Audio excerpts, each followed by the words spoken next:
Good evening, everyone. Welcome to Final Fantasy 1 Any Percent PSP is the official category. So before we start, can I get the names from the donation incentives for the characters? Meanwhile, I'll be setting up the characters correctly. Like VI, right? Yeah, that's like the Black Mage from Final Fantasy 9. Which will be run on the stream too on Thursday.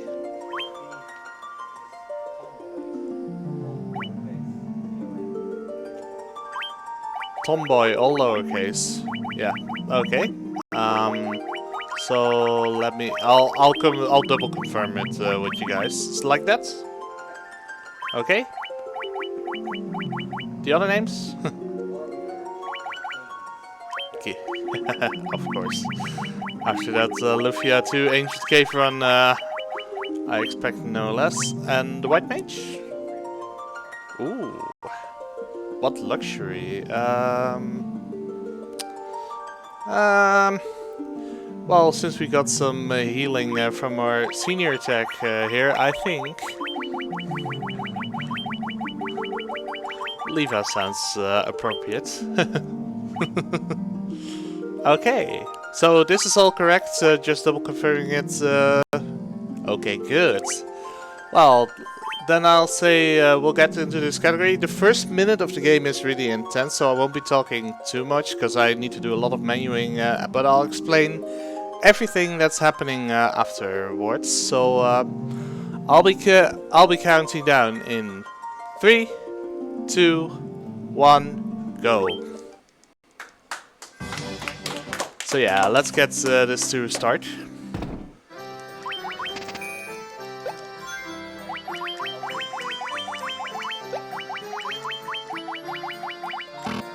Oh.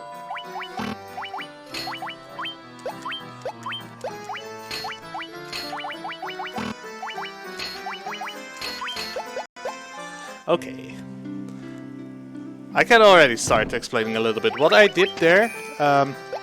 Well, aside from setting my settings to highest attack speed, auto dash, and cursor on memory, I bought a hammer and turned them into knights armors for some reason. You see, Final Fantasy 1, the PlayStation Portable version, which was released on the 20th anniversary of the original Final Fantasy 1, has an interesting glitch. If you have the warrior on the weapons slot, for example, and the thief or any other character on the armor slot, and you select the weapon slot on the warrior and change to the other character at the same time, it'll load the ID values of those weapons to the armor slot on the other character, and it'll create the item out of nowhere. So I used the hammer, which I bought in the store for very cheap, and turned it into the Knight's Armors. And Knight's Armors are relatively mid-game, later game armors that give you a ton of defense, but also sell for a good amount. So I immediately used them to buy a bunch of items, a bunch of healing items. And I'll use them later to buy more items, obviously. But now my characters are equipped with really high defensive armors. And this glitch is what allows us to get through this game very fast. Because you see this leather cap here? Well, we'll turn it into a Judgment Staff on our characters. And the Judgment Staff is one of the items you can get from the bonus dungeons in this game. So, a little bit backwards. Throughout the remakes of Final Fantasy 1, they added several bonus dungeons to the games, which will unlock as you defeat the major bosses in the game. And one of the items that was added as a result is the Judgment Staff. And the Judgment Staff, if used as an item, casts the spell Flare. And the spell Flare is the strongest black magic spell in the game. So it really deals well with enemies. But for our first boss, they're also really good as physical weapons, because they're, you know, pretty late game weapons, so they deal a decent amount of damage. So yeah. Final Fantasy 1 starts like any fairy tale. A princess gets kidnapped and you get sent out to save the princess. Which is exactly what we're gonna do here, as we smack our garlands with our freshly glitched judgment staffs. Good hit, by the way, from a warrior. Yeah, and you think, like, okay, Fiend defeated, Princess saved within, well, 3 minutes. Easy, right? Yeah, well, Final Fantasy goes a little bit further than just saving a princess, really. Because this is actually where our story begins. We're the 4 warriors of light, and we get, and the world is in a bit of disorder. The elements are in disorder, and each element has their own crystal. So, crystal of earth, fire, water, and wind. And we get sent out to purify them. And this king vows to help us after we save his daughter, Princess Sarah, who gives us a loot as a thanks. Well, remember this item because we'll see it in about 1 hour 20 minutes. We'll see it's actually being used. So yeah, as a reward, the king gets the bridge prepared so we can continue so we can continue on our quest. And a quest it is, because right now we're on land, we're on a different continent compared to the caves where the elemental crystals are being held. So we need a ship, which is why we get to the next town where we will, well, defeat a bunch of pirates to get a ship.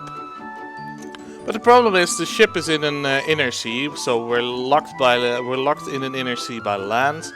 And to unlock that land, we are doing a, well, sort of lengthy fetch quest that will take the first 20 minutes of the game, basically. It's also the 20 minutes that are the most RNG intensive since, well, we only got the Knight's Armors equipped, and Knight's Armors don't do really wonders in terms of agility, which means that the enemies that we encounter, they're a bit difficult to run away from.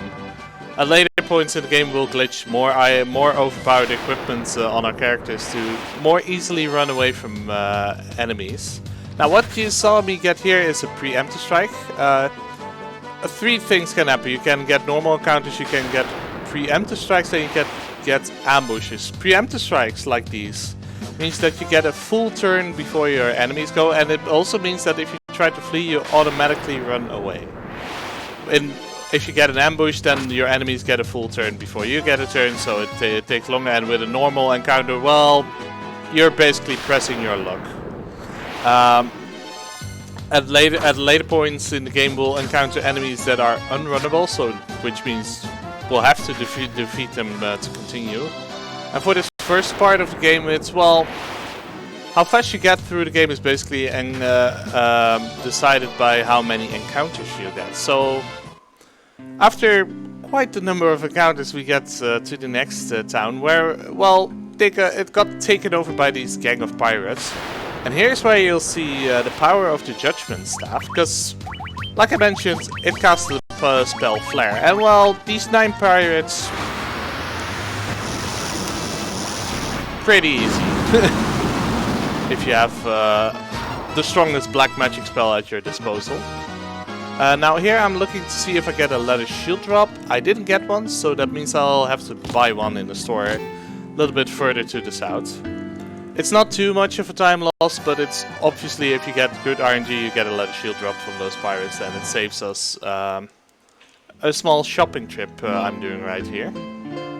And that leather shield is used later in the run to glitch some more items, because that's also why the PSP route is relatively fast. The run takes about 1.5 hours, and that's pretty fast for an RPG. Glitchless, it would take 2.5 hours or so. So the original Final Fantasy 1 is still not too terribly long, but the equipment glitch definitely speeds up things. Not because we can we're skipping dungeons or bosses, really. It's just we can get through them a lot faster because we're a lot stronger.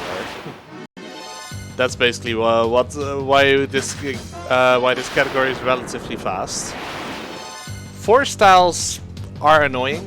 They have a higher encounter rate, so you'll see some movement from time to time where I'm dodging try to dodge some 4 styles, but in areas like these I don't really have much of a choice.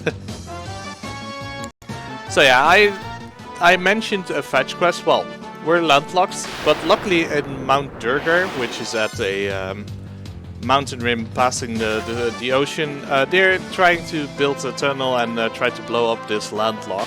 But for that they need the nitro powder. Well, nitro powder luckily is locked inside the castle of Cornelia, which is the first town we visited where we saved the king's daughter.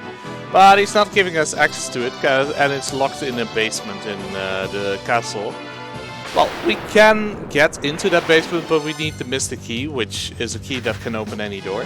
But to get the Mystic Key, we need to get it from an elven prince that got cursed and set asleep. Well, to wake up that elven prince, we would need a Jolt tonic.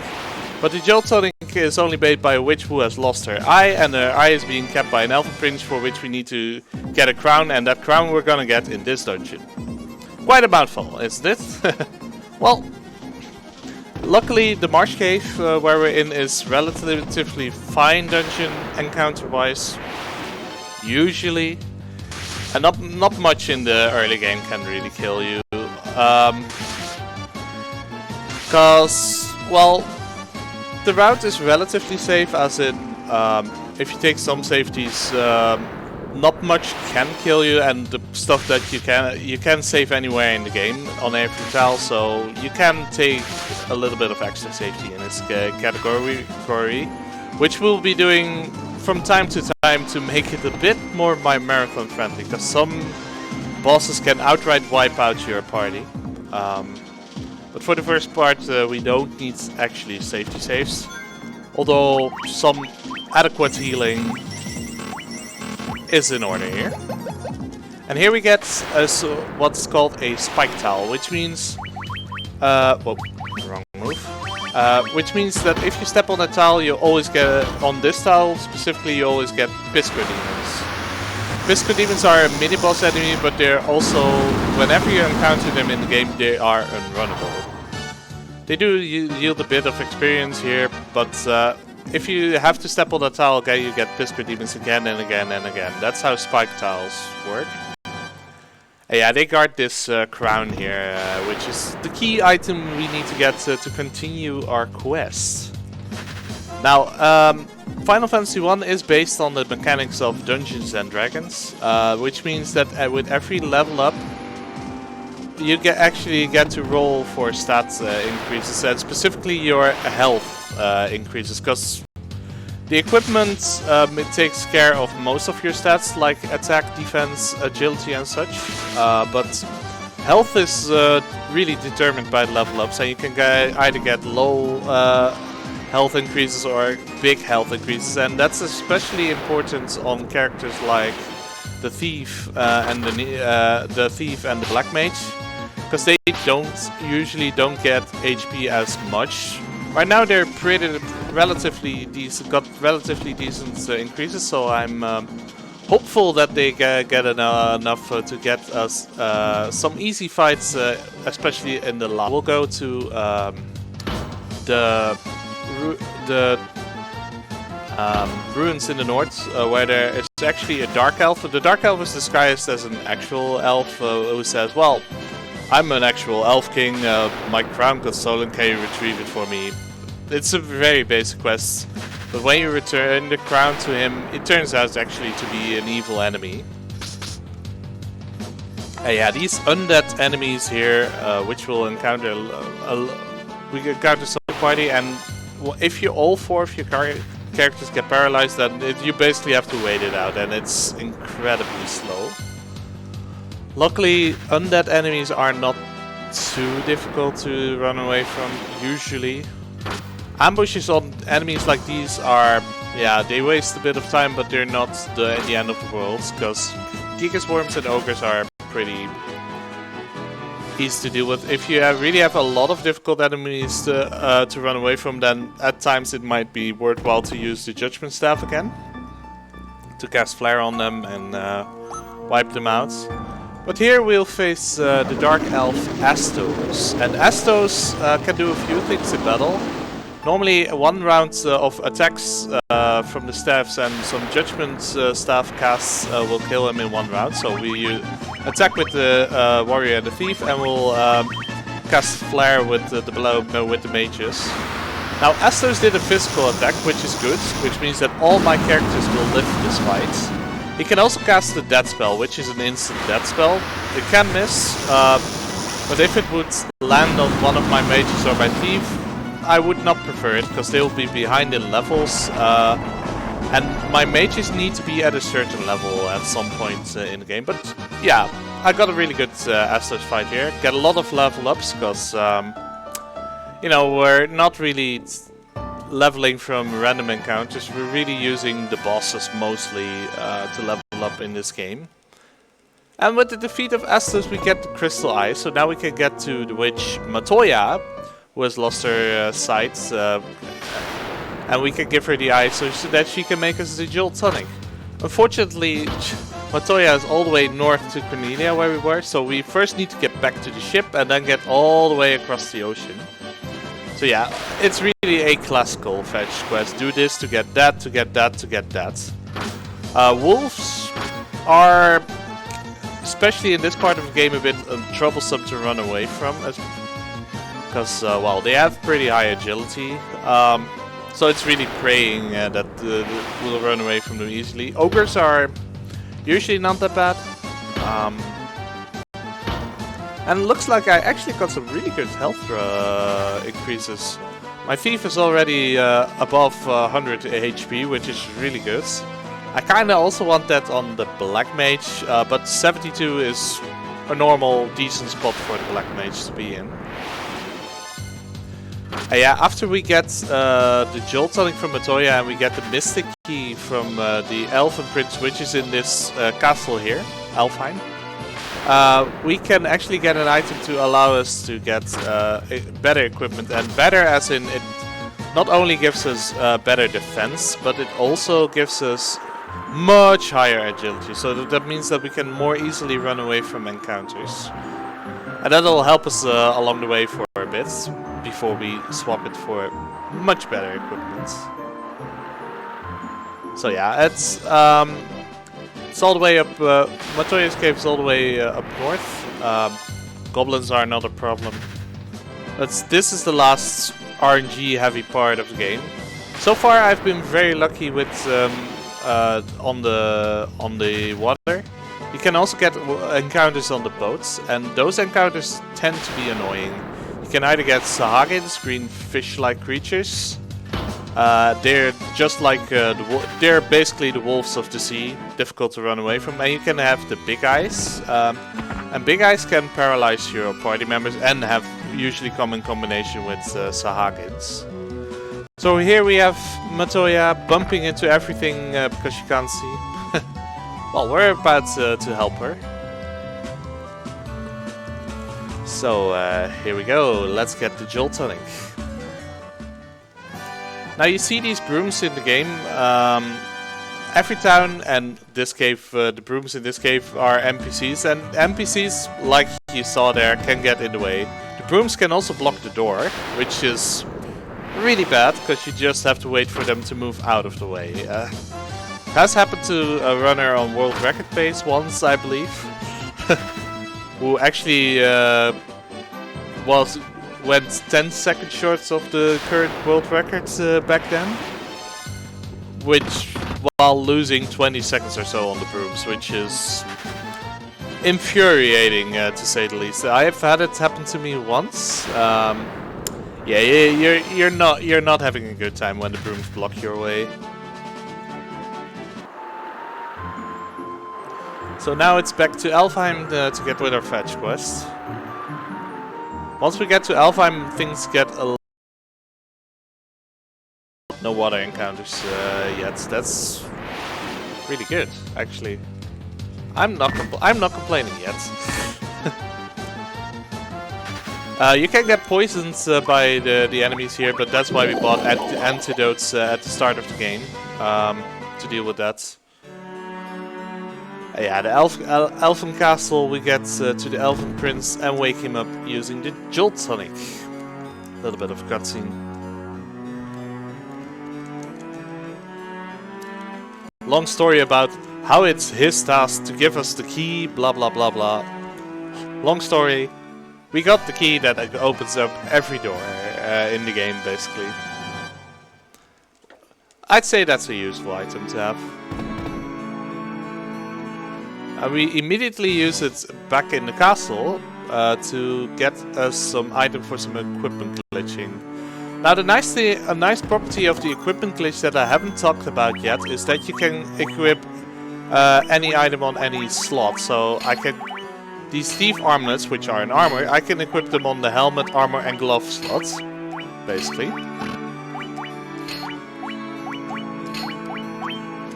And as you see, it's a frame perfect glitch, so you basically have to press 2 buttons on the same frame, which is not terrible if you brute force it like most of us do. It's a matter of timing. And then, as a final safety resort, we'll head back into this town to get us some gold needles.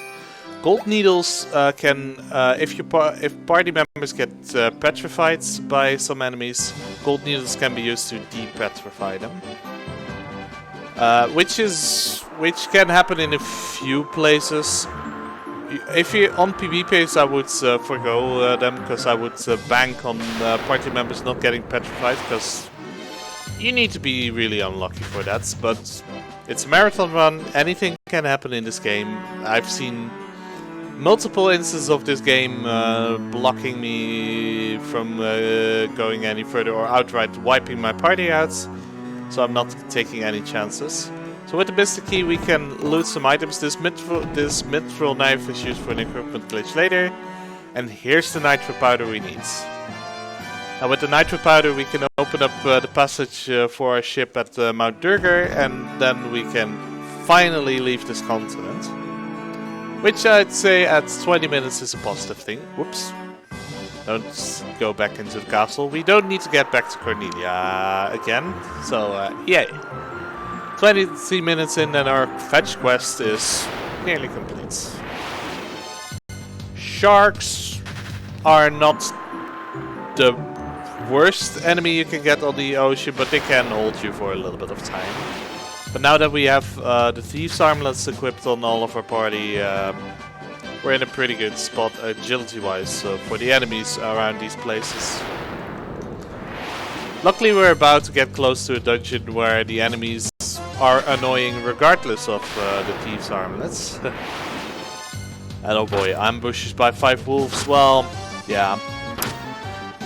It's just a matter of waiting it out. Luckily once they're done, you can start fleeing by just pressing the L and R buttons, so it's really fast. I like how they built that shortcut into almost every Final Fantasy game, I'd like to say. I mean, the first 3 originally didn't have it because they were on the Nest, which didn't have any shoulder buttons. But the PlayStation Portable version actually has it, and well, it translates well to the PlayStation TV I'm playing it on as well. So here we have this cutscene of the dwarves blowing up the mountain in the way, and how this cave doesn't get flooded with water is a mystery beyond my comprehension. They're basically blowing up an entire mountain, and the tunnel stays intact, and we remain alive. It's really weird. Parts of these cutscenes can be skipped by pressing X, but yeah, a passage has opened. We can get to the next town. And actually the dwarf is now doing the celebration animation. He's really happy with his work being done. So once he gets off screen we can continue and get to the cave containing the first elemental crystal, and it will be the Cavern of Earth, so you might have already guessed which crystal it's gonna be. And the Cavern of Earth, out of the 4 elemental crystal locations, is by far the worst one. You always have to get to that one first before you can even access the other ones, because you need... yeah, some progression is locked by it. So we don't have the option to postpone it, unfortunately. But if we take some safeties, by like for example safety saving, we should be fine. Before we get there, we make a stop at another town. Well, these are the Sahagins and the big guys I mentioned earlier, and hopefully we can run away from them before the big guy does annoying stuff. He targeted the thief, which who already had his turn, so come on. Okay, good. On the last character, as always. So here we have the lovely town of Malmö. And in Malmö we can actually buy the steel gloves, I believe, in the store. Yes. And the steel gloves we can use to glitch into a weapon. And not just any weapon. The Barbarian Sword. And the Barbarian Sword is the strongest sword in this game. Barbarian Sword you can get after... okay, a little step back. This game adds a specific bonus dungeon with a... which is the most difficult one out of the bonus dungeons, and it has a boss. The final boss of that bonus dungeon is a super boss. It's stronger than any boss in the game. The strongest boss of this version of the game. And if you defeat, you can defeat it at multiple difficulties. But if you defeat that boss at the highest difficulty, it will give you a Barbarian Sword. And Barbarian Sword, like I mentioned, strongest sword in the game. It does a ridiculous amount of damage. Now, you notice that I'm not healing my thief and warrior to full. This is for a setup a little bit later into the game. Because we're gonna grind our mages out in a short grinding segment, but we need our warrior and thief dead for that. And that's why we don't heal them beyond a certain point. For now. Now, Cavern of Earth, the first two floors are not dangerous. Enemies can stall you slightly, but not too much usually. The third floor is where it gets dangerous. The third floor has the Pisco demons from earlier, amongst others, which are unrunnable, you can deal with. But they also have, well, undead enemies, which can paralysis lock your party. But they also have cockatrices, and cockatrices are these blue birds, and if they attack a party member, they can petrify him or her. And if they petrify all of your 4 party members, it's a game over. It counts as all 4 of them dead. So that's why taking a safety save here is a wise decision if you want to finish a run. Now, this vampire over here, who guards that ruby, which is in that chest over there. Well, you see how broken actually the Barbarian Sword is, because 1 hit. That's all it takes. 690 damage. These swords are really, really, really strong. And we got the ruby. Now, the Earth Crystal and the Lich, which is the Archfiend guarding it, is at the bottom of this dungeon, but we can't get there yet. If you continue that path, there's a tombstone up there, and you can only clear that one with the Earth Rods. However, to get the Earth Rod, and ooh, this is bad. To get the Earth Rod, you need to get it from the Cave of Sages, but the Cave of Sages is blocked by a giant, and that giant will only let you pass if you have a ruby, and I'm not going to take any chances here. So when I glitched the Barbarian Swords onto my Warrior and Thief, I also generated a Mage Staff, which I use here in this fight. And a Mage Staff, when used, it casts the spell Fire. And the reason I want that utility item is because Fire has a way shorter animation than Flare.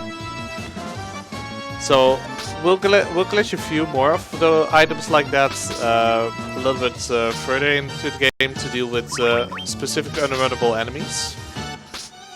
Yeah, the undeads in this game are... Whew. Please don't paralyze him. This is the kind of luck you can get in this game. Luckily they didn't paralyze my full party, so I can just get out of here. Once I'm off this floor, I'm safe for a little bit until I have to get back to this. Mummies are not an issue. The undead enemies and the cockatrices are the most dangerous thing. Yeah, usually it's not that difficult to run away from undead enemies, but they were not giving me any passage, so I was just taking it a little bit safer by killing them. Let's see, where was I in my train of thoughts? Yeah, this dungeon can cost you a lot of time, but so far not so bad yet. The enemies on the first two floors are really not dangerous. You can either run easily, away from most of them. So let's get that earth rod, shall we? We need to do a little bit of tracking because we need to get to a different cave, pass through that to get to another cave. Now these shadow enemies you see here, by the way, they either give you preemptive strikes or ambushes, but due to some development error, they gave them a 60% chance to give you a preemptive strike. So usually when you encounter them, it's a free runaway. Yeah, this giant eats the ruby and walks off screen. It takes a little bit. Nobody knows where he walks. It's implied that he actually walks into the wall and through the wall. For some reason, those giants can actually do that. It's a mystery to me, but then again, who am I to question a fantasy game?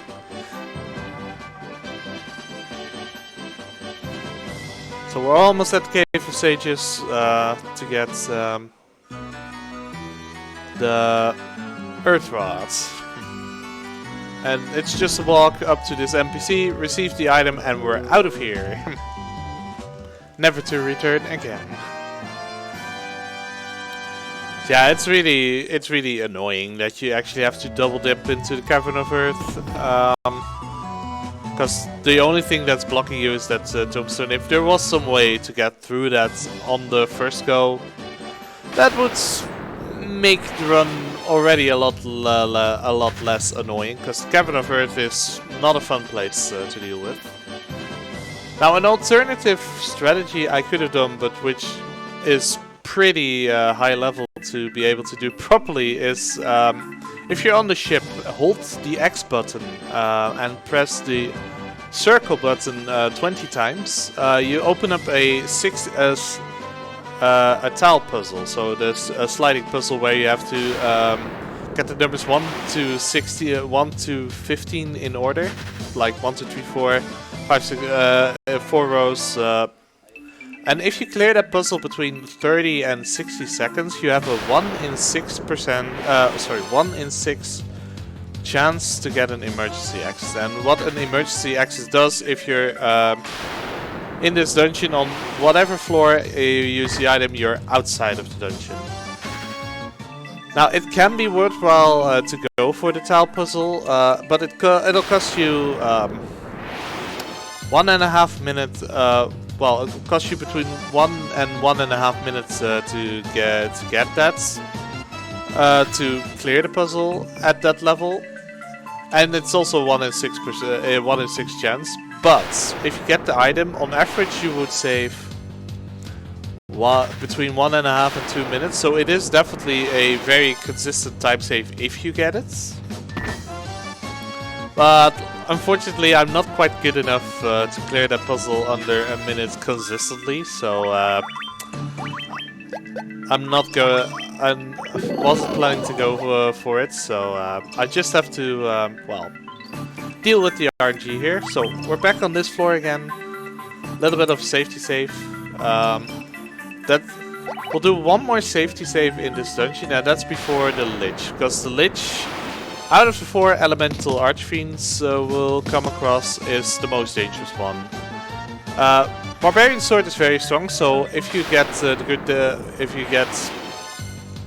normal damage rolls, then a hit from the warrior and a hit from the thief together are enough to kill the Lich in 1 round.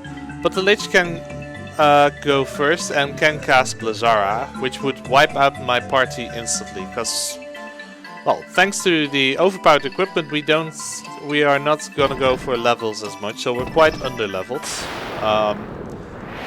Well, most of the time it's not a problem, but Lich specifically has these party spells that affect the entire party, so yeah, some safety will be taken, because it'll always happen on the runs where you don't save before Lich that you actually get Blizzara on your party.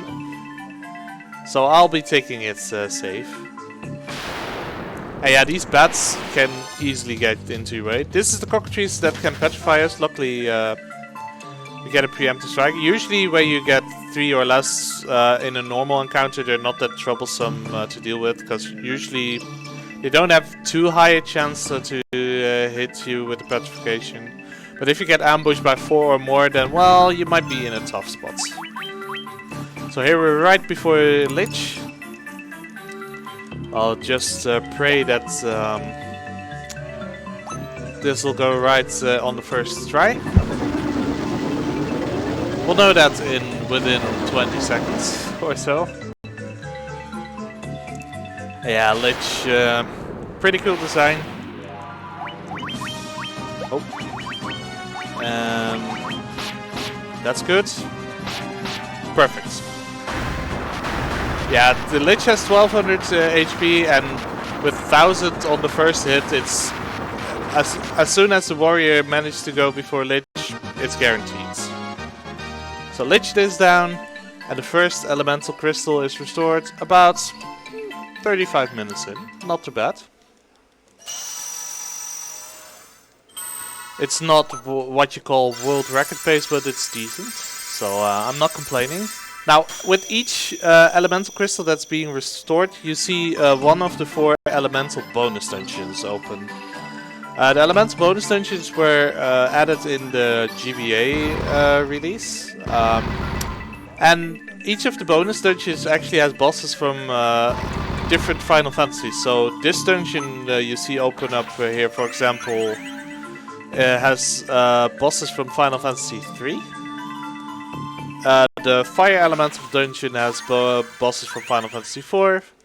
Water Elemental Themed Dungeon has bosses from Final Fantasy V. And the Wind Elemental Dungeon has bosses from Final Fantasy VI.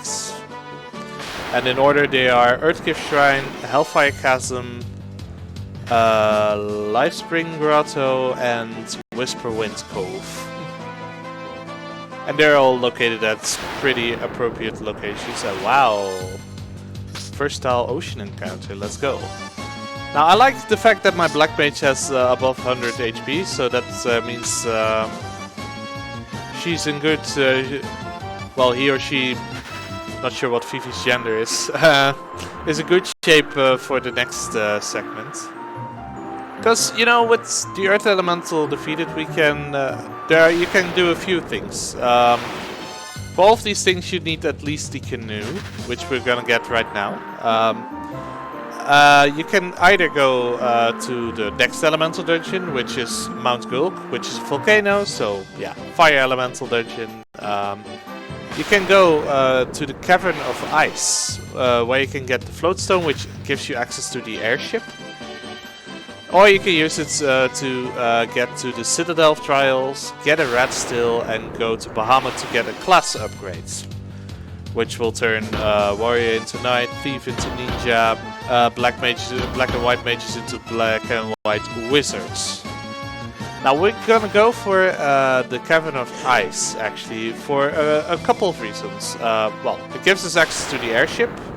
An airship is not only a lot faster than our boat is, but it also in the air you also don't get any encounters, so yeah, it's really a good travel option. Aside of that, in front of the floating stone in the Cavern of Ice, there's a spike tile, and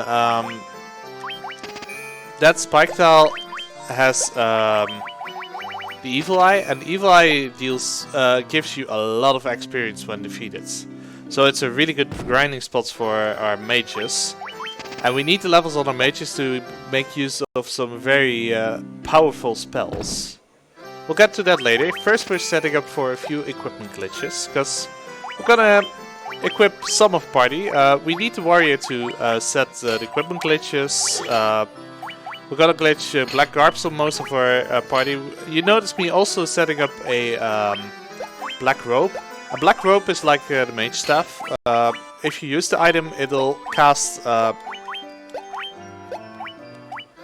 Blizzara. So yeah. To complete the equipment glitching, we need to swap our black mage and white mage, because our warrior is the only one that can equip these characters. And yeah, getting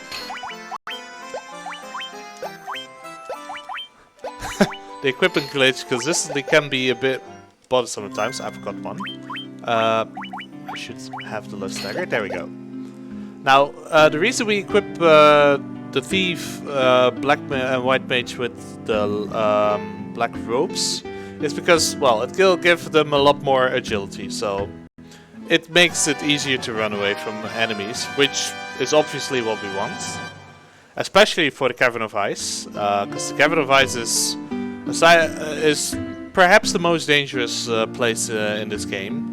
Because the game does not expect you to go to the Cavern of Ice immediately. It expects you to do Mount Gulp first, then maybe get the class upgrade, and then perhaps go to the Cavern of Ice.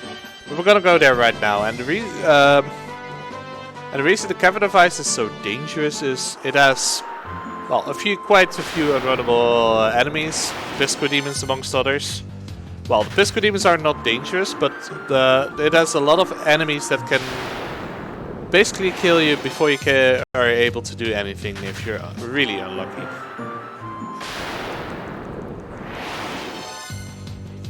Now, with the added agility, Sahagins on the ocean aren't really a problem anymore. And we're almost done with our boats anyway, because we're about to get the floating stone, and afterwards we quickly retrieve the airship. Now the enemies on this waterway, which we do with canoe, are not dangerous at all. You can easily run away from them, and they cost you some time at most. Cavern of Ice is, like I said, enemies can wipe you there. Hopefully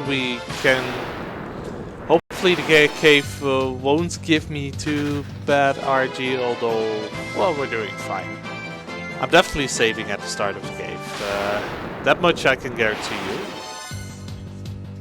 This is one of the rare backgrounds you can get, because apparently the tiles in front of the cave count as a wasteland, and it's one of the few places where you can get those tiles.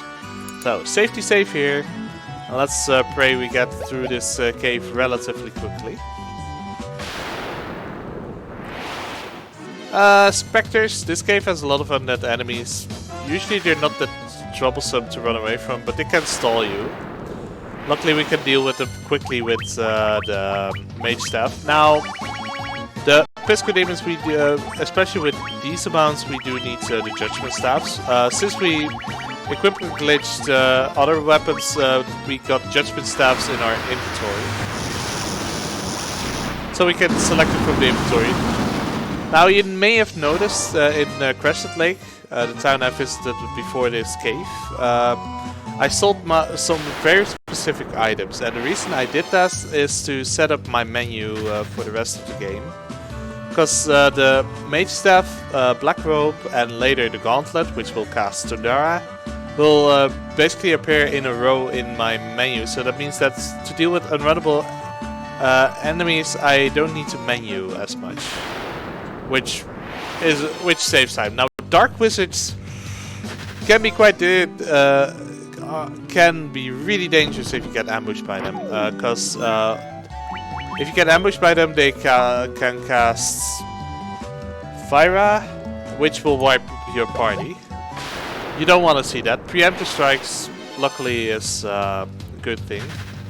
Now that tile I just stepped on is a spike tile. Will have to step on that spike tile at a later time to get out of the cave, but luckily we dealt with it pretty easily. And we're almost at the floating stone and the segment where we can grind.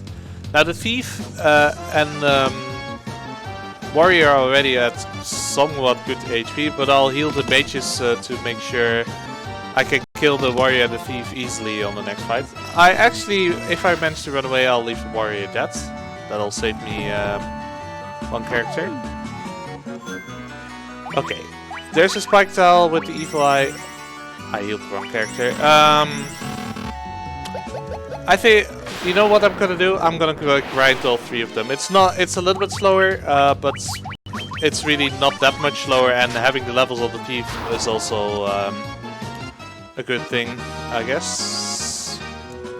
I'll grab the floating the levy stone already, just in case, because if I misstep, I'll fall through the floor, and I don't want to loop back for that. So yeah, we could just set up this grind here. It'll take 1 or 2 minutes or so. We want level 18 on the mages, and we're currently level 12, so we have a bit of a way to go.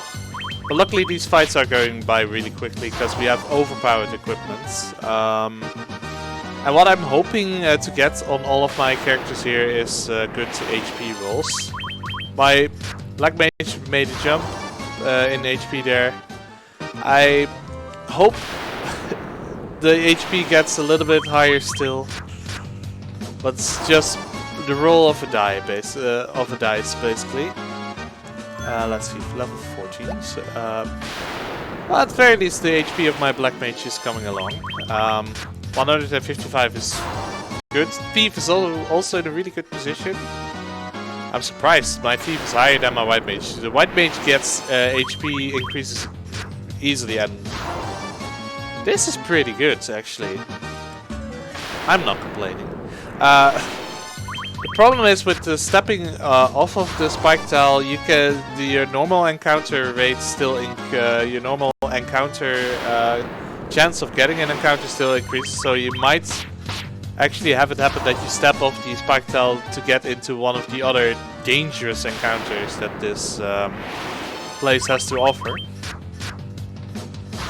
We're getting pretty close here, I think. Yeah, 2 more levels. The last 2 levels are the most difficult because they take the most experience. Now, in older routes where you won't go for the equipment glitch, you would have to grind your mages to level 33 because you want Hilaga actually. That takes a lot longer.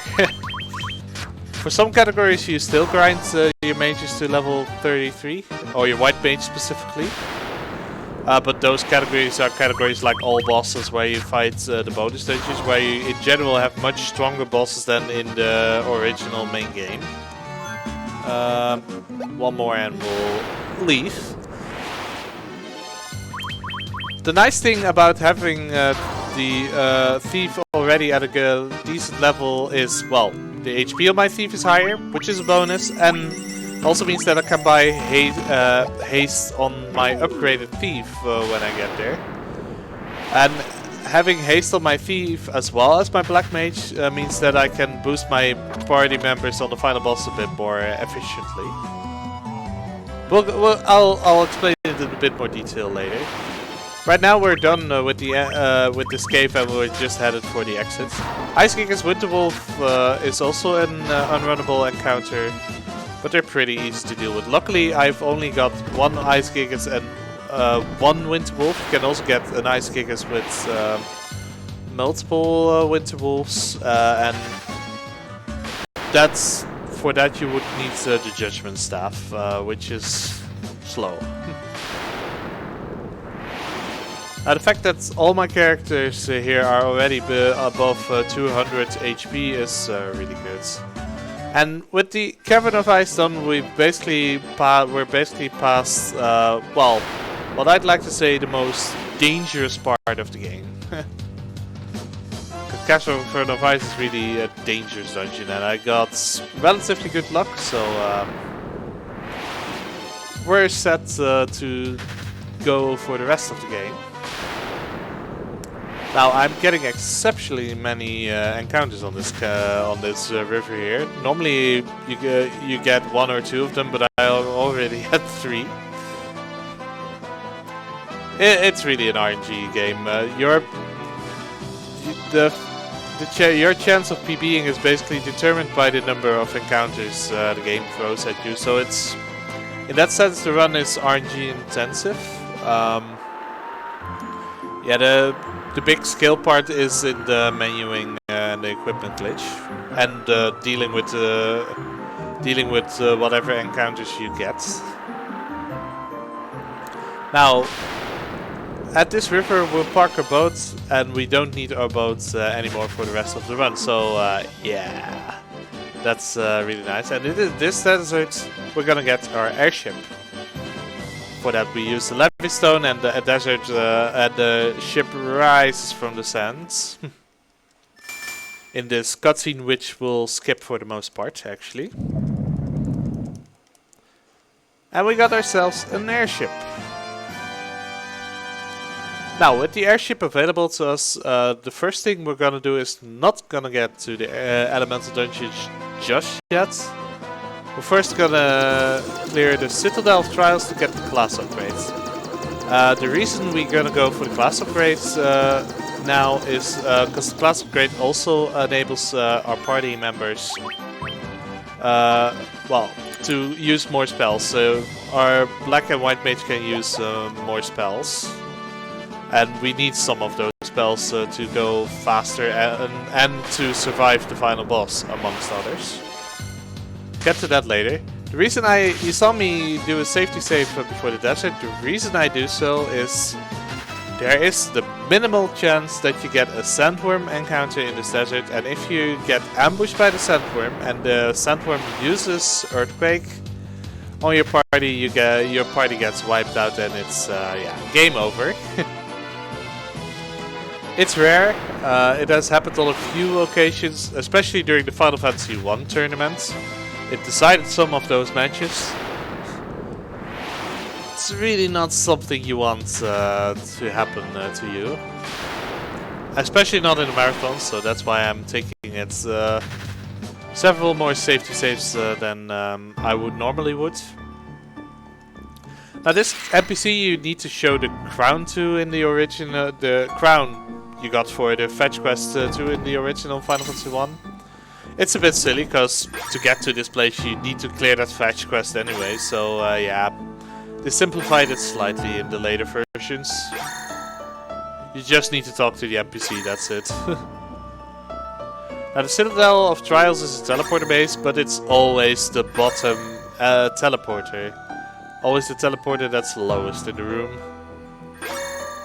And in that way we can get through this pretty easily. The enemies are usually mostly not a problem in this cave. Nightmares are difficult to run away from, so usually it's faster to just kill them. It's a spike tile, so we have to pass it an additional time.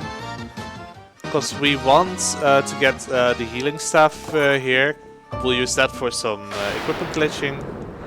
And we're getting another item in this room, which is the gauntlets. And the gauntlets, like I mentioned before, is one of those elemental items that allows you to cast a spell while you use Thundara.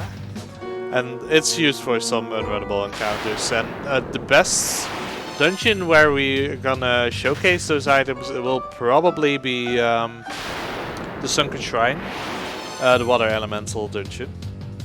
But first we're gonna clear the Citadel Trials. Like I mentioned, Bahamut will give you class upgrades when you show him a certain item. He wants a proof of courage. And well, oh yikes, I forgot about that. Medusas can petrify you as well. It's really rare for that to happen. So, well, luckily I have the golden needles, so it's nice that I'm able to showcase their use. Don't do that to me again, game. Yeah, this Citadel Trials, if you get through it, will give you the proof of courage. Oh no, no, no, no, no, no, please no. Mind Flayers are not fun. They have attacks that can insta-kill your party, or they can paralyze you. Whew! Okay. Yeah, the proof of courage the Citadel Trial gives you is actually the red still. And lore-wise it would make sense, because you have Bahamut, this giant king of dragons. And you show it to it a tiny measly red still. If that is not courage, I don't know what else is. I mean, let's face it. So with the Citadel Trials done, we're finally we're in the clear. Yeah, I don't usually consider the Citadel Trials dangerous, but I forgot. But usually you don't have to deal with the Mind Flayers that much. Mind Flayers are pretty easy to run away from usually. I got a bit unlucky there. And the Medusas is actually the same thing. You usually can run away from them pretty easily. And since I got the safety saves in front of the deserts, you know, it's not that big a time loss when it happens to, if it happens to you, but you're praying it doesn't happen to you. Now, Desert Berettas are fine, so let's get to Bahamut's Cave. Luckily, Bahamut's Cave is not that far away. On one of these islands, right here. Just need to enter this hole and get the class upgrade. Now, after the class upgrade, we gotta do a single equipment glitch on the White Mage, or the White Wizard by then. And we're gonna equip, use the staff to equip the Lordly Robes onto the White Mage. On the shield slot of the White Mage, I should say. Now the shield slot is a bit of a particular slot, because you can parry attacks in this game. If you get attacked by a physical attack, you can have a defense animation happen. Now if you have an item equipped on the shield slot that doesn't have a defense animation, the game will crash. You soft lock. You have to reset. Now luckily, there are a few items that you normally can't equip on the shield slot that actually have a shield and a defense animation. Lordly Robes, luckily, is one of them. So I'll do that glitch immediately before I forget it. There we go. And Ribbon, which we'll get later in the game, is also one of them. Now the reason we equip the Lordly Robes on the White Mage is because a White Mage will be our main spell damage dealer using those items we glitch. So the Mage Staff, the Black Robe, and the Gauntlets. And the Lordly Robes boost the magic power, so that's why we equip the Lordly Robes on the White Mage. Now, this caravan sells the Fairy Bottle, which is a story progression item, and it sells Giant Tonics. Giant Tonics, when used, boosts your HP. And there's a chance we have to use one on the Black Mage on the final boss, because my Thief actually got enough HP already to forego that. You want to be at a certain minimum HP on the final boss, because the final boss has some spells that can deal a ton of damage. About 270 damage, so you want to be above that HP value usually. Now my Thief, because of the grinding, already has that. Black Mage can get a bit unlucky and not be there exactly, so the Giant Tonic is used as a safety measure there. And now we freed this fairy from the fairy bottle we bought at the caravan. And the fairy bottle, the fairy will give us the Oxyel, which allows us to breathe underwater, which is what we'll need for the third elemental dungeon, because the Sunken Shrine, as the name may make you suspect, is underwater. So yeah, we do need to be being able to breathe underwater is useful. So now we finally gonna get to our second elemental dungeon, because we got quite a few of them to clear. Now Mount Gulk, fire volcano, fire themes, clear as day. This dungeon this dungeon has these lava tiles, and you take damage on lava tiles, but you can't get encounters on them. So we'll be walking on those tiles as much as we can to dodge encounters. So yeah, you'll see me do some movements to maximize the amount of time I spend on lava. Also, good shout out to a German FF1 runner by the name of Indy, who likes lava boosting. Well, this one's for you, pal.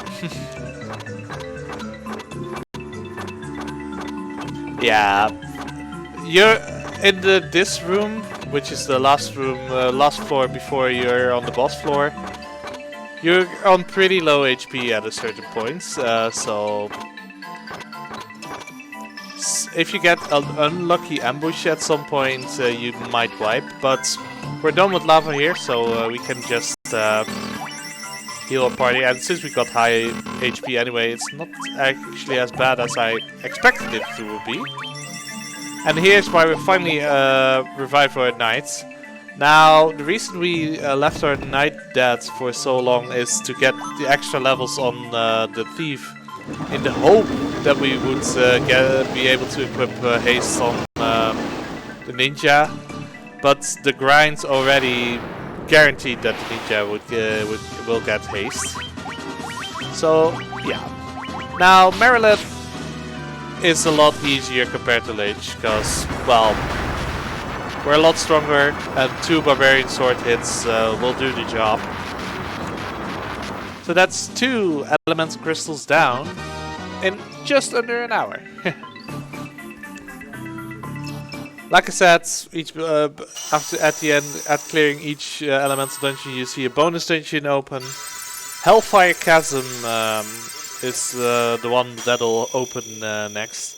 And Hellfire Chasm, it has the 4 elemental archfiends from Final Fantasy IV actually.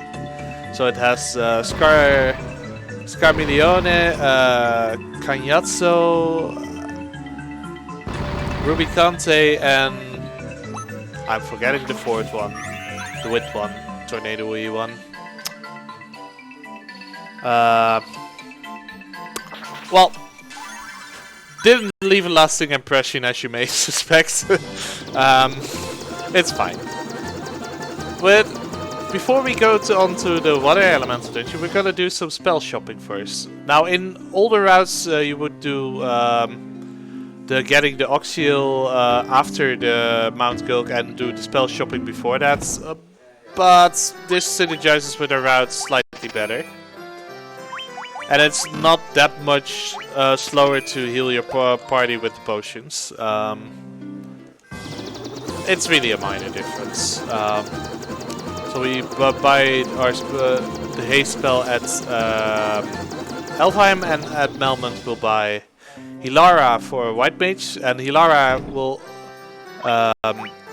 can heal all of our party members at the same time, so it's much quicker healing. And also important on the final boss, and teleport on a Black Mage. And teleport means that you'll if you in a dungeon and you are 3 floors down, you use teleport, you're suddenly only 2 floors down. So you teleport to the last floor you've been to in the dungeon. Now here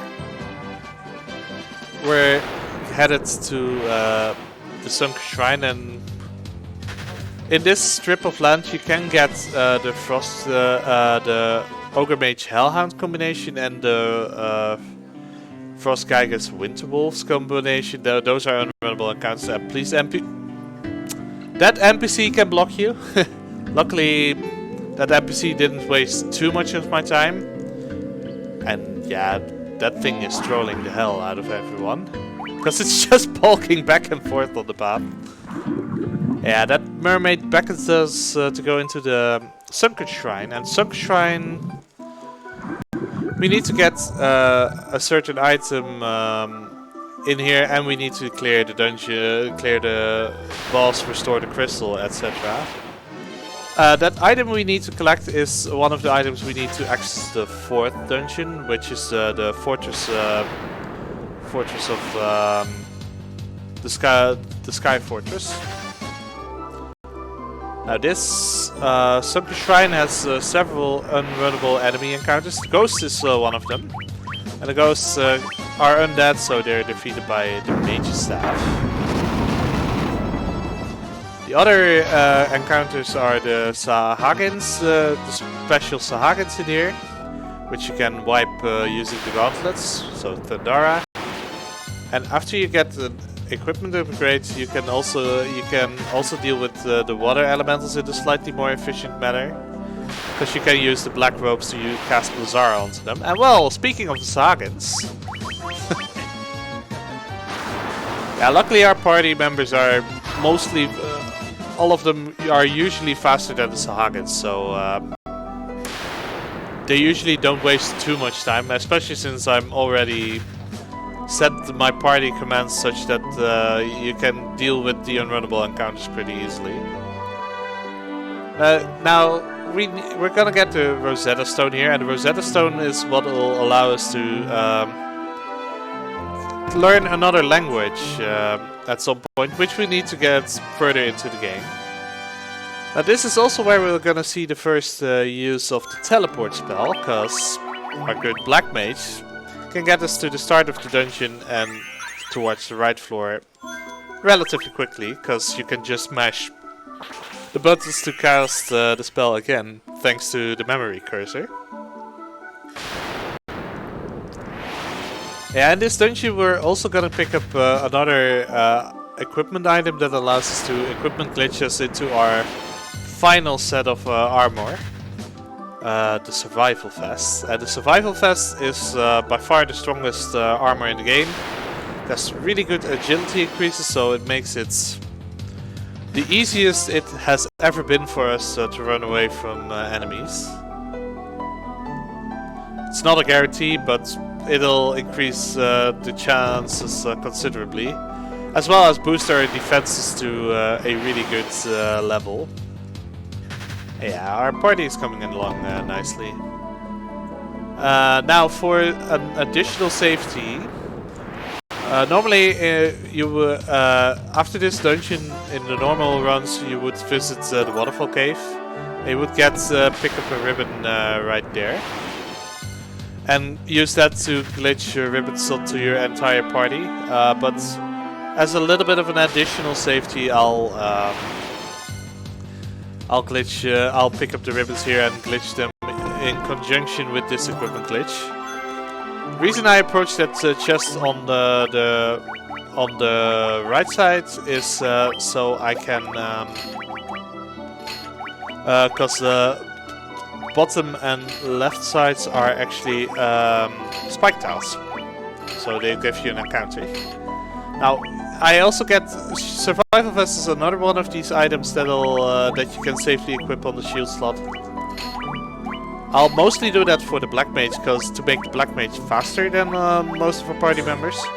And I'll slightly re-equip the White Mage with a mixture of Survival Vest and Lordly Robes to boost the magical attack as well as the defenses. The reason I want my Black Mage to be the fastest is so that my Black Mage has a high chance to go before my Ninja. And that means that my Black Mage can cast haste on my Ninja before my Ninja attacks, which means that my Ninja will deal way more damage. Because the way damage in other games, in other later Final Fantasy games where you have the ATB system, so these bars filling up, haste would speed the bars filling up, but in this game it's purely turn-based. So what haste actually does, it allows you to do more attacks per turn. You notice when I do physical attacks that you see 2 hits, 3 hits. Well, if you cast haste on the party member, it'll do more hits, so it'll do more damage per turn. If that makes sense to any one of you. I hear no. Don't worry, I'll explain later. So here we have the Kraken, the Scourge from the Deep. Well, How dangerous is the Kraken? Judge for yourself. Didn't get a single turn off. It's random if the Kraken gets turned up, but the Kraken really can't touch us. Also, I forgot to do the equipment glitch with the ribbon already. I'll do it immediately after this. It's fine. I should explain why we want the ribbons on our party members. What the ribbon does, aside from increasing our defenses, is it also makes us immune to status effects like paralysis, sleep. It also gives us immunity to earthquake, I think. So it gives us a bunch of immunities, which is really helpful on the last bosses in this game. So here you see Lifespring Grotto open up, one of my personal favorites, because I'm a big fan of Final Fantasy V, to be honest. So let me quickly do that equipment glitch. Now, what we do for the equipment glitch involving the ribbon is we actually glitch it into another item which we can glitch back into the ribbon. And I'm not getting it off. So that's why you saw me glitching Gigant Axe on my warrior. Because you can use the Gigant Axe again to glitch it into the ribbons. Now, to get with 3 elemental crystals obtained, we're getting close. We're starting to get there. To access the 4th dungeon, you need several items, because the fortress, the Sky Fortress, is actually located at the top of a tower, and you need to have a teleporter, use a teleporter at the top of the tower. To make the tower appear, you need a chime. And the chime is located in a town called Lufenia. They're an ancient race of people, and they speak their own language. Well, to learn their language, we picked the Rosetta Stone in the Sunken Shrine. To get from the tower to the fortress, we actually need the Warp Cube. And the Warp Cube is located in this cave, this waterfall cave. Now, Waterfall Cave has a terribly high encounter rate. Most of the enemies are pretty easy to deal with, especially since I now have the ribbons on my warrior and thief. It's just that the encounters can waste a lot of time, and getting an ambush from these mummies is not really, yeah, what you call a fast endeavor. Yeah, you see how high the encounter rate is. An encounter every few steps. Luckily, our agility is pretty high, so it's usually not that difficult to run away from enemies. I say whilst having trouble running away from enemies.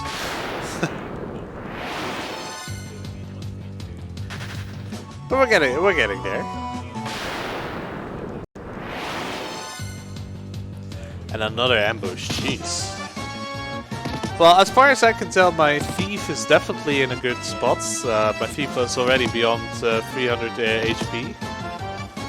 My warrior I'm not too worried about, because the warriors gain HP a lot easier than thieves. And also has a lot higher natural defenses.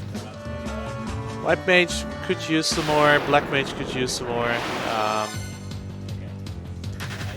Hopefully I'll get a few more level ups, that'll do the trick. Otherwise I'll have to go for some really dicey setups on the final boss.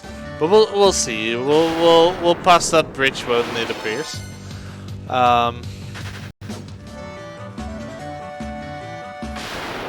Now these Pyrolesks can cast insta-death spells on you, but you're immune to them thanks to the ribbons equipped. And this spike towel usually contains a mixture of Pyrolesks, cockatrices, and mummies. And petrification and insta-death you're immune to thanks to the ribbon. So that spike towel is the last really dangerous random one of the last really dangerous random encounter parts.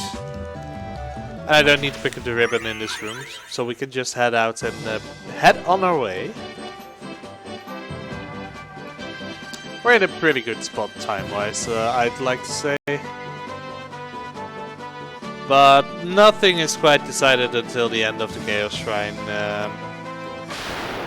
And it has been proven time and time again in Final Fantasy 1 runs, unfortunately. So right now we're just gonna learn, try and teach ourselves Lufenian. And in this town of Malmö, where we bought the items for the Barbarian Sword, Barbarian Sword glitch, and for our spells, there's this doctor that has been researching history, and he can use the Rosetta Stone to teach us Lufenian. And well, basically what this game teaches us is that it only takes 10 seconds to learn a new language. Wish real life was that easy. So, we can speak Lufenian too! And we can head out using teleports, because that's way faster than walking outside. So now, to get to Lufenia actually, the annoying thing with Lufenia, just like the Citadel Trials, is you can only park this airship on grass tiles, and the closest grass tile to the village is all the way up here. Now on the way to Lufenia you can encounter Minotaur zombies. Minotaur zombies are unrunnable, but you can deal with them pretty easily thanks to the mage staff. Now a little bit about the routes that you can run in this game. The older routes, one of the oldest routes equips Barbarian Swords on every character and deals with large pack of unrunnables using the Judgment Staff. Now that route is relatively fast, unless you get a lot of unrunnables, because the extra time of the flare animation adds up. Now, speaking of unrunnables, you have this route, which is the route that was developed after that. This route gets the items, which is a little bit slower, but way faster, where you get a lot of unrunnables. And you have the newest routes, the current incarnation actually gets elemental spells on the Black Mage early. It's not... It is faster, theoretically. There are some things to it. Yeah, this town is one of the last places where NPCs can ruin your day by just walking into your way. And finally we have to chime to make the tower appear, so we can head out, head to our airship and head to the tower. And luckily that tower is pretty close to where our ship is currently parked, but we just need to fly a tiny teensy bit. I'd say this is coming along rather nicely, and the tower and the fortress in the sky are not really dangerous places. You can get a lot of encounters though, which is not that bad. We can deal with them pretty easily, or can run away from them pretty easily. You can also get throughout a few places in this game you can get really rare enemies. You have a 1 in 64 chance of those enemies appearing. And the fortress, I keep forgetting its exact name, as one of the most sought after rare enemies we can encounter, the Warmag. The Warmag is quite dangerous on normal equipment, but it gives you a ton of experience, so we call the run blast if we get rare encounters like that. Yeah, this Mirage Tower is high encounter rates, but luckily we can run away from these enemies rather quickly.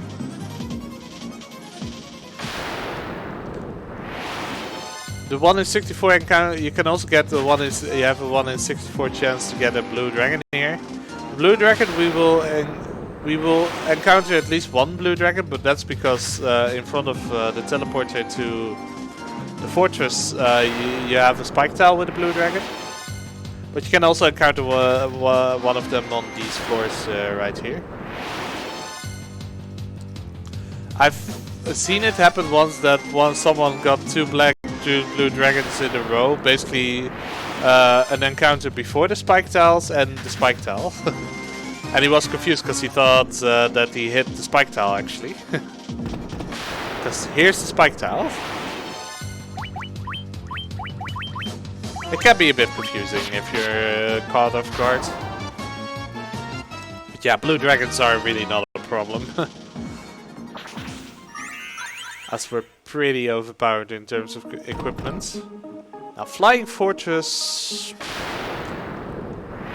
can also you can also encounter a good friend, the Evil Eye here, which deals a ton of which gives you a ton of experience.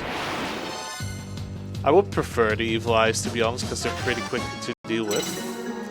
Encounter rate is still somewhat high, but the enemies in this area aren't that dangerous. Especially since we got the ribbons, so the Mind Flayers, which you can also encounter here, can't really do anything to us anymore. Now this Evil Eye will help me with my levels a little bit. Yeah, all of these rooms are a bit puzzly, like you need to know where to go. In this room, you either have to go 2 up or 2 down, or 2 left or 2 right, so that means either you can go 2 left, 2 up, or 2 right, 2 up, or 2 left, 2 down, or 2 right, 2 down, because the floor loops in those directions. So what we usually do is go in a zigzag-like pattern. Air elementals are the only elemental in this game actually that are not unrunnable. Well, these Mind Flayers can't really do anything to me. Medusa, same for the Medusas. Yeah, they lost most of their danger. This is the floor where the elemental archfiend is on. The reason I do my healing right here is because if I accidentally select teleport on my black mage, I only get set back a few tiles instead of doing that at the end of the floor and getting set back an entire floor. Which has happened to the best of us, to be really fair. Now, I'm not getting blessed by the Warbeck here, but a few other encounters. And here we have Tiamat, and this is the first time where I'll use the haste on my ninja to speed up the fight. In the older round you would have 4 characters with barbarian swords, so 1 round of those characters would be enough to kill Tiamat. But here we only have 2 with a barbarian sword, so it usually pays off. Makes it a lot quicker to just boost the ninja somewhat, and then you can still clear it in a single round. And that's 4 elemental archfiends done at around the 120 mark. Well, that's not bad.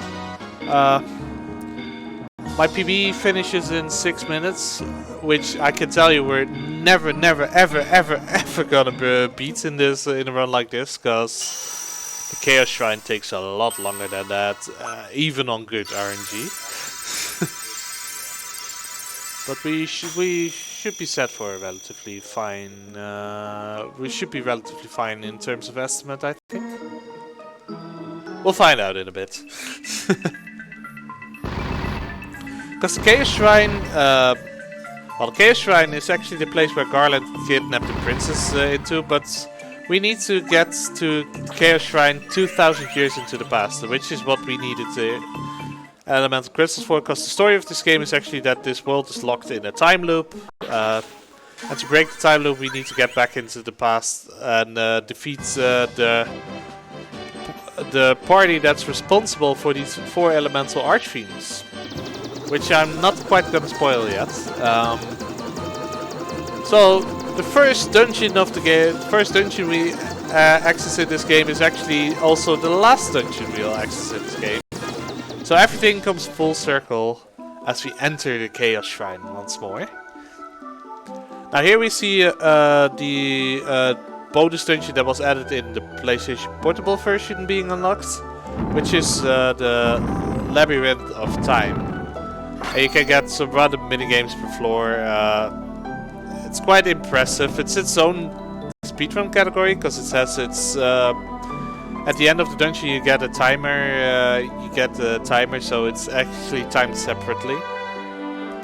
It's a category. It's not run often though. Now the Chaos Shrine in the past has a lot of unrunnables and a lot of dangerous enemies, so we're gonna take it safe. First of all, I'm gonna heal my party. And then I'm gonna ether everyone to full. We've got a safety save. We'll be taking a few safety saves here. Especially on this floor, which will pass twice, because these floors have the white dragons. And an ambush by the white dragons has the potential to wipe out your party, because they can do an attack called Ice Storm, which does a ton of damage to your party. Now we've got to pass one white dragon encounter. We're getting past the second one as well, so we're safe for now. The floor I'm currently on can have several elemental dragons as unrunnables, but we can deal with them pretty easily. And Black Knights are just runnable. You basically have this list of unrunnable encounters you have to keep in mind when going through this place. Here we get a spike tile with the Evil Eye's bigger brother, the Death Eye, and well, I was still in haste. It's fine, it's fine. It would die in one Barbarian Sword hit regardless. So, remember that when we saved the princess, she gave us a loot as a reward. Well, guess where it's being used? Ah, these few seconds of peace and quiet and some music. So we're first heading up in the dungeon before we head all the way down. Or the other way around, one of the two. I keep forgetting that. Yeah, you basically go one way and then you go the other way. Yeah, exactly. Now these dragon zombies can be pretty easily killed by the mage staff, because undead enemies are weak to fire. Now what I'm hoping to see is to get a mega elixir drop from the dragon zombies, because that'll refill the MP and HP on my entire party, and that can be a useful item. Now this is the first floor we passed. You can encounter the white dragons again here. The purple worms are also unrunnable, but the purple worms are good because they're not dangerous and they give you a ton of XP. So they can give you just that slight HP boost you might still need. White dragons are nice to me today, which I say way too early, way too loud. Purple worms, I don't mind too much. Now we're almost there. Getting a few more purple worms for good measure, apparently. Now after this I'll take... now we're getting on the floors of the elemental archfiend. So this is an earth-themed enemy floor, and at the end we have a refight with Lich. And Lich refight is actually almost as dangerous as the first Lich boss, so he can wipe us, so we'll definitely be taking a safety save before him. My party HP levels are doing somewhat fine. I wish my white mage had a little bit more HP. It's quite low for a white mage, actually. So, safety save. And get ready for Lich 2. This is also one of these fights where we'll use haste on the ninja. And that allows the ninja and the warrior together to do enough damage to kill Lich, hopefully in one round. Yeah, this is what you can get otherwise. And I might live this. Okay, I have a shot. We're safe. Whew. I do have to revive some party members, but this is fine. For now. It's still faster than resetting, let's face it. But yeah, that is what can happen on that fight. And on the first Lich fight, you could wipe. Attacks like that could wipe. But now we're in a safe spot actually, because the rest of the elemental archfiends can't really kill you. So the only dangerous boss in this game left is the final boss. I'll delve into the final boss when we get there, because final boss is fun. Now Marileth, like the original Marileth fight, is not that dangerous. She can't really do much to us. Yeah. We have really high defenses thanks to the survival vests, and yeah, this fight is not dangerous at all, really. This goes to show how important our equipment is, because we're quite severely under-leveled actually. Now this is a runnable encounter. There's only one unrunnable encounter you can get on this floor. Let's hope we don't get too many. Actually, in combination with the Water Naga, the Water Elementals are runnable. Water Elementals on their own, unrunnable. There are some enemy pairs that work like that. It's weird. And oh my god. That was a clean floor. Dang. I'm amazed. Oh, this is looking pretty good actually. This is a relatively quick Chaos Shrine so far. I'm surprised. Now, Kraken can do a little bit more to us, but still not as much. So that means we got only one more Elemental Archfiend left, and Tiamat's floor is relatively short. I am gonna heal my party, because he can still wipe some party members, especially my Black Mage. Now air elementals, especially with a preemptive strike, are fine. Now Tiamat can kill my Black Mage if I am unlucky. I didn't get the haste off, so that means this will be a 3-turn fight, unfortunately. Although 1700, maybe with some high rolls, I might still be a 2-turn. 31. No. I'm 1400 HP short on Tiamat. Yeah, Thunderbolt is the one that can wipe my Black Mage at lower levels. Yeah, this should do. And there we are. The second to last boss down. Now the final boss is on the next floor. And the next floor doesn't have any encounters, so that's nice. So we just need to get there. Okay, we're done with random encounters. So I'm gonna set up for this boss. Let's see. I want my... I'm gonna downgrade my equipment on my White Mage ever so slightly. Because I want my White Mage to go last in a turn. Because my White Mage needs to cast a healing spell at the end of the turn. And I want my White Mage to be after the final boss gets its turn. So that she can heal my party and then my party actually survives. Hopefully. I'm gonna equip the Barbarian Sword on the Black Mage and the Ribbon to give the appropriate elemental immunities. Gonna save here, because you see a familiar face. That's Garland. Well, Garland, as it turns out, was actually not killed, but sent back into the past. And Garland got sent back to the past. He sends the Elemental Archfiend forwards to the future.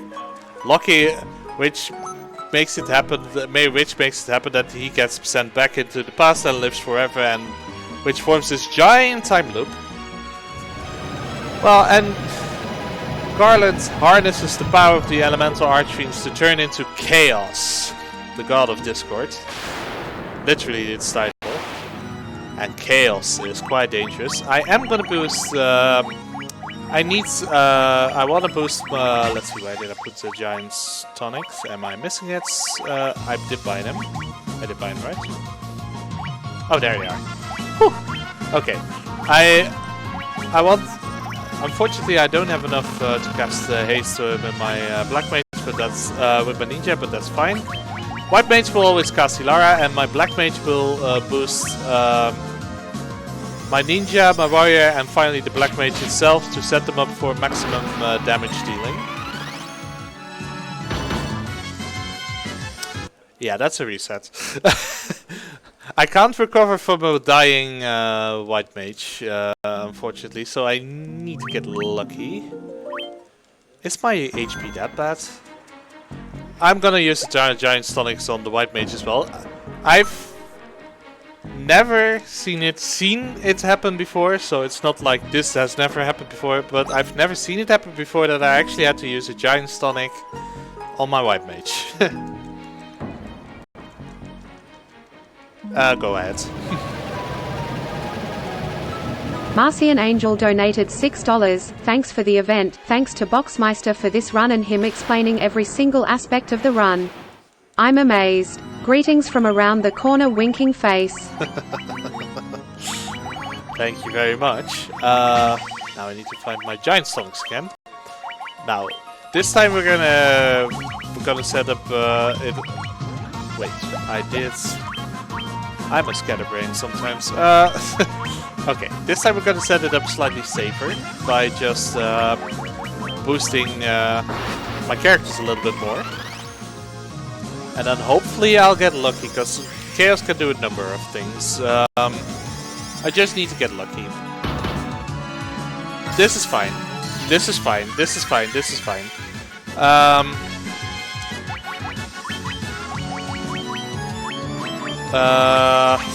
Haste.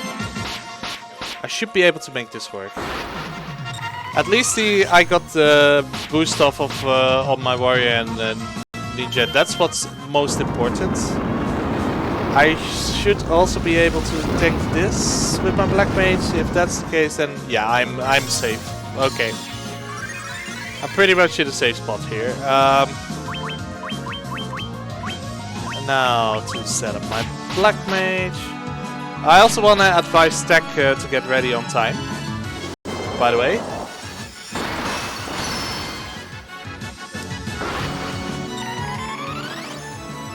So now that my whole party is set up, so what I basically can do is set a turn order like this, and now it's just hold X to win. So get ready on time. As soon as Chaos dies, this fight, this run is over. All my HPs are in a safe spot. Chaos shouldn't be able to touch me anymore. That's gonna be a good run.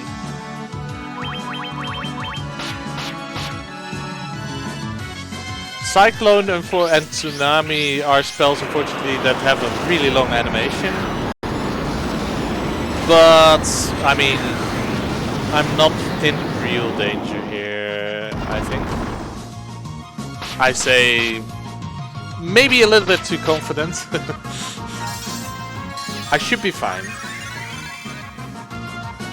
He says ever so slightly less confident. Get ready. Soon. Yikes, my unboosted white mage wouldn't have lived that. I can tell you. I should be able to. Slowra is fine on the white mage. Doesn't matter there. Time!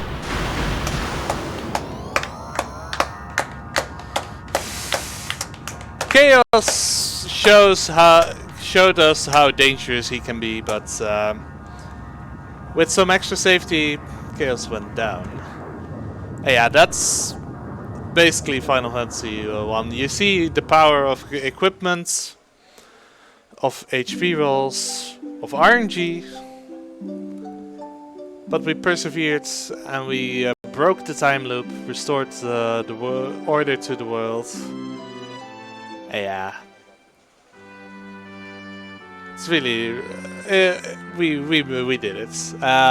It's a really accessible speedrun to get into, I can tell you. I learned this, you can basically do runs within a day if you follow the guide. There's a really good tutorial guide on speedrun.com for this game. And it's pretty easy to get sub 2 hours on this game. It's really accessible RPG speedrun. You can it teaches you the basics of menuing, strategy. It's really accessible.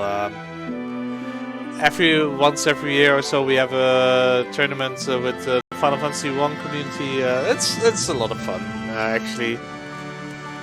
So yeah, I really want to thank ESA for letting me show off this run to you guys. I hope you enjoyed it, and I'm gonna throw it back over to Tech so that we can set up for the last one of today. So see you guys.